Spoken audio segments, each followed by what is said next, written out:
Hello and welcome to our next video. It's going to be 5 things that can improve your coffee at home. Obviously, with everyone bunkering down, there's a lot of people making coffee at home, some new to the trade. So I thought we'd try and simplify things and give you a few solid tips to help you make better coffee at home. I was going to call it ISO espresso, as in isolation espresso. Ran it by my wife. She said it's not that funny. Now I say it out loud, I think she might be right. So let's have a look at number 1.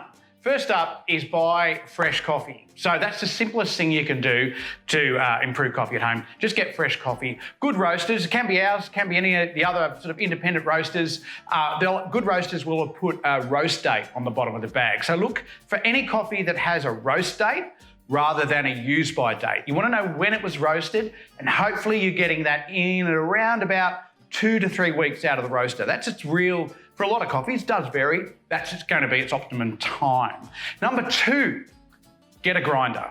Buy a little grinder, something like this guy. They get them from Good Guys, Harvey Norman, they all have them. If you have a grinder at home, that means you can do 2 things. The first is you can grind your coffee fresh. So you can buy whole bean coffee, grind it fresh, and that's going to make a big impact on the quality of your coffee at home. The second thing is you can adjust it to suit your device. So different things at home are going to need different grinds. So your plunger, for example, likes a coarser grind, a bit sort of coarser than beach sand.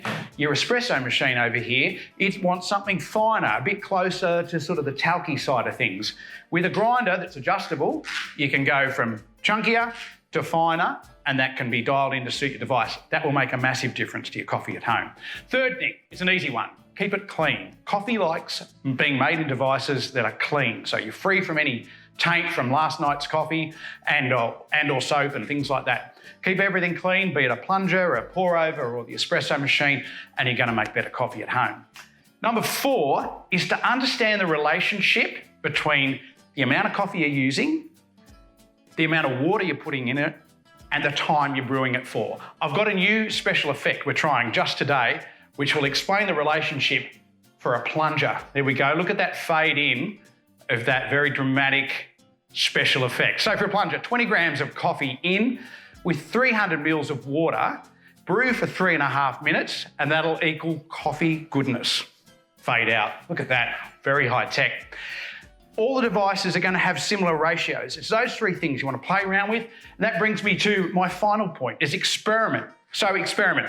Look at those ratios, grab your plunger and go, what happens if I put 30 grams of coffee in there with 300 mils of water? Is that more how I like it? Or change the brew time, go a little bit shorter, a little bit faster.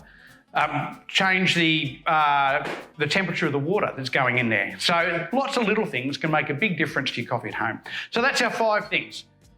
Buy good fresh coffee, buy yourself a grinder so you can grind it fresh at home, keep things clean, understand the relationship between coffee, water and time, and then just get experimenting. We've got a little time on our hands, so we can all do that. Enjoy the ISO espresso experiment. And it's still not really that funny, is it?